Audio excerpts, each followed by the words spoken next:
घराशेजारी राहणाऱ्या महिलेला दूध आणण्याचं कारण सांगून बाहेर बोलावून घेऊन त्या घरातील सोन्याच्या दागिन्यांवर सराईत चोरट्यानं डल्ला मारला होता।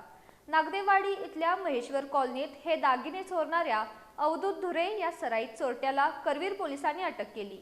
त्याच्याकडून सुमारे 5.5 लाख रुपये किमतीचे दागिने जप्त करण्यात आले आहेत। या चोरट्यानं चोरलेले काही दागिने गारगोटी इथल्या बँकेत तारण ठेवून कर्ज घेतल्याचं उघड झालंय। करवीर तालुक्यातील नागदेवाडी इथल्या महेश्वर कॉलनीत शीतल रामचंद्र गावडे या त्यांच्या कुटुंबियांसह राहतात। त्यांच्या घराशेजारी मूळचा भुदरगड तालुक्यातील फये इथला अवधूत लहू धुरे आणि त्याची मूळची गारगोटी इथली मैत्रीण तेजस्विनी विक्रम बुरबुसे हे दोघे जण एका भाड्यानं घेतलेल्या खोलीत राहत होते। शीतल गावडे यांच्या घराशेजारी राहणाऱ्या या तेजस्विनी बुरबुसे हिनं दूध आणण्याचं कारण सांगून शीतल गावडे यांना घराबाहेर बोलावून घेतलं होतं। या दरम्यान अवधूत धुरे यानं शीतल गावडे यांच्या घरातील सोन्याचे दागिने चोरून नेले होते। याबाबतची फिर्याद शीतल गावडे यांनी करवीर पोलीस ठाण्यात दाखल केली होती। त्यानुसार पोलिसांनी या प्रकरणाचा तपास सुरू केला होता। मात्र दागिने चोरल्यानंतर एकत्रित राहणारे अवधूत धुरे आणि तेजस्विनी बुरबुसे हे दोघेही पसार झाले होते।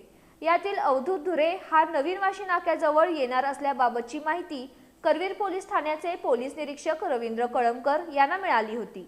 त्यानुसार त्यांच्यासह गुन्हे शोध पथकानं या परिसरात सापळा रचला होता। या दरम्यान या ठिकाणी आलेल्या अवधूत लहू धुरे याला अटक करण्यात आली। त्यानं शीतल गावडे यांच्या घरातील दागिने चोरल्याची कबुली दिली। त्यानं चोरलेल्या दागिन्यातील सोन्याचा एक नेकलेस गारगोटी इथल्या एका बँकेत तारण ठेवून त्यावर कर्ज घेतल्याचंही त्यानं सांगितलं। पोलिसांनी त्याच्याकडून सुमारे 5.5 लाख रुपये किमतीचे दागिने जप्त केले। अवधूत धुरे हा पोलीस रेकॉर्डवरील सराईत गुन्हेगार असून त्याच्या विरोधात मोटारसायकल चोरीचे 4 गुन्हे दाखल असल्याचं उघड झालं। त्याच्यासोबत राहणारी तेजस्विनी विक्रम बुरबुसे ही फरारी झाली असून पोलीस तिचा शोध घेत आहेत। पोलीस अधीक्षक निलोत्पल बसू, अपर पोलीस अधीक्षक अण्णासाहेब जाधव, उपविभागीय पोलीस अधिकारी आपासाहेब पवार यांच्या मार्गदर्शनाखाली पोलीस निरीक्षक रवींद्र कळमकर, पोलीस अंमलदार रणजित पाटील, विजय तळसकर, सोमराज पाटील, योगेश शिंदे, अमोल चव्हाण, प्रकाश कांबळे आणि श्रीधर जाधव यांनी ही कारवाई केली।